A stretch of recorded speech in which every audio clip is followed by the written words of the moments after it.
Aqui a gente tem o uso de uma perspectiva com dois pontos de fuga, né? Então, os dois pontos de fuga que eles estão assim se espaçando.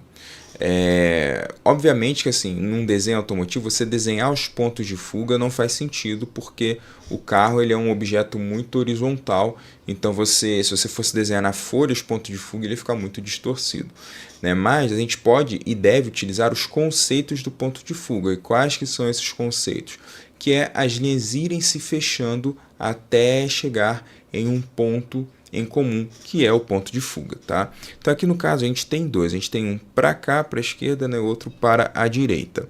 Então veja que as linhas que eu tracei em azul são as linhas que elas têm concordância para o mesmo ponto de fuga. Até aqui eu vou pedir desculpa para vocês, tá?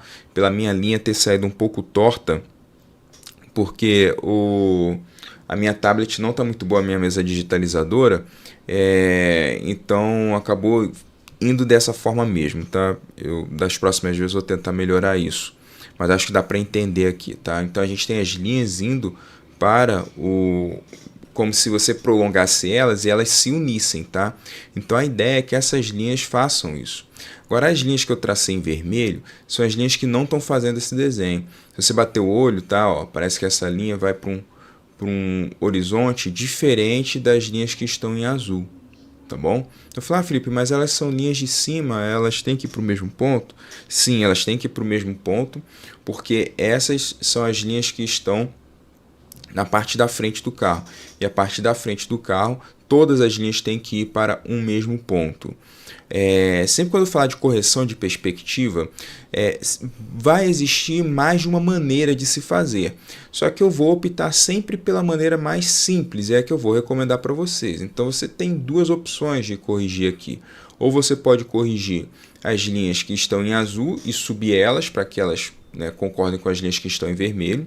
Ainda assim, as linhas vermelhas elas não estão todas concordando para o mesmo ponto de fuga, precisaria corrigi-las também. Então, como a gente já tem a maioria das linhas certas aqui, a gente vai corrigir apenas as que estão ali indo para um ponto de fuga diferente do que seria o ponto ideal, tá? Agora, na lateral, a perspectiva está boa, no sentido do ponto de fuga, tá? Elas estão realmente indo ali para um mesmo ponto de fuga. Quando você olha, parece que essas linhas vão se juntar num ponto ali específico, tá? Então, na lateral aqui está certinho, seriam, né, primeiramente, essas linhas que eu tracei em vermelho, principalmente, tá?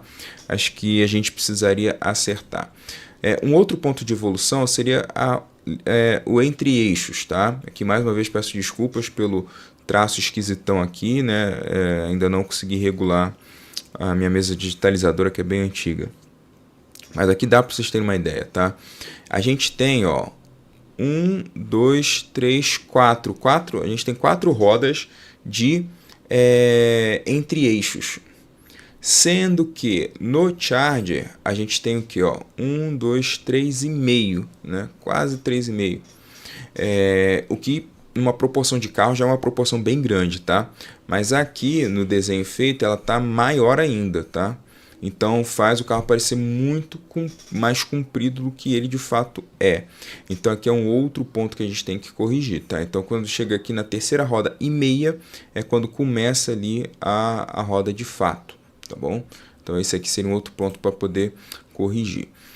E outros pequenos detalhes que eu marquei aqui, caimento do teto, tá? Esse caimento do teto aqui, ele está muito reto, ele pode ficar mais arredondado para parecer com o Charger mesmo, tá vendo? Ó? Esse teto aqui ele é mais arredondado, aqui ele está muito reto. E, né, trazer essa roda aqui para frente, porque a linha de porta traseira, ela é cortada pela caixa de roda, ó, como vocês podem ver, ó, a linha da porta aqui, ó. Ela passa no meio da caixa de roda. E não é o que acontece aqui, ó. Tá vendo que ela está bem distante? Então, esse daqui seria um outro ponto para a gente poder corrigir também, tá?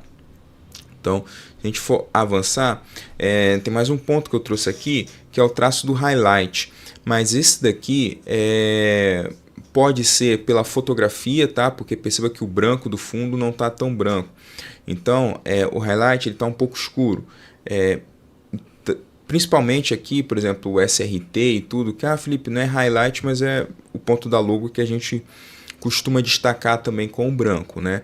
Então, de highlight aqui seriam essas duas dicas. Uma, né, para ele poder sobressair o branco, aí eu sei que, dependendo do material que é usado, na verdade, quase todos, a cor vai perder, tá? Independente da qualidade do material, com o tempo a cor vai perder. Então, se você não digitalizar aquela imagem na hora, o branco ele vai se esvaindo, tá? E pode ser o que aconteceu nesse caso aqui, tá?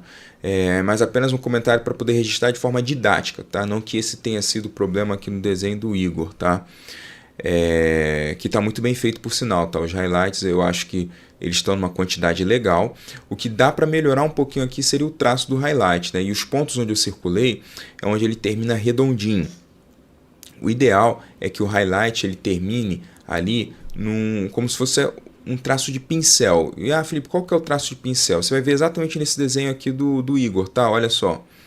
Tá vendo essa pontinha aqui, ó? Como o desenho acaba na logo do Hellcat, ó?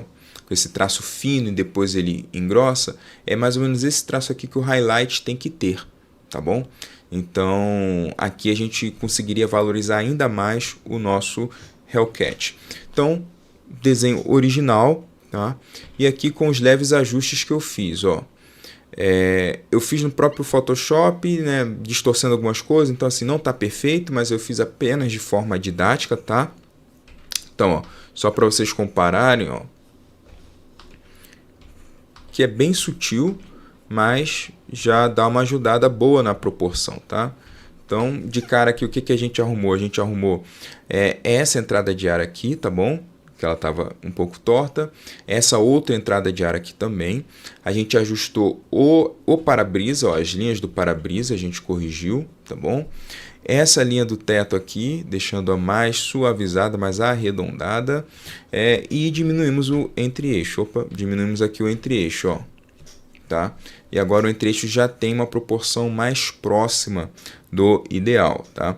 Então, assim, são pequenos ajustes, tá, gente? O desenho já está muito bom.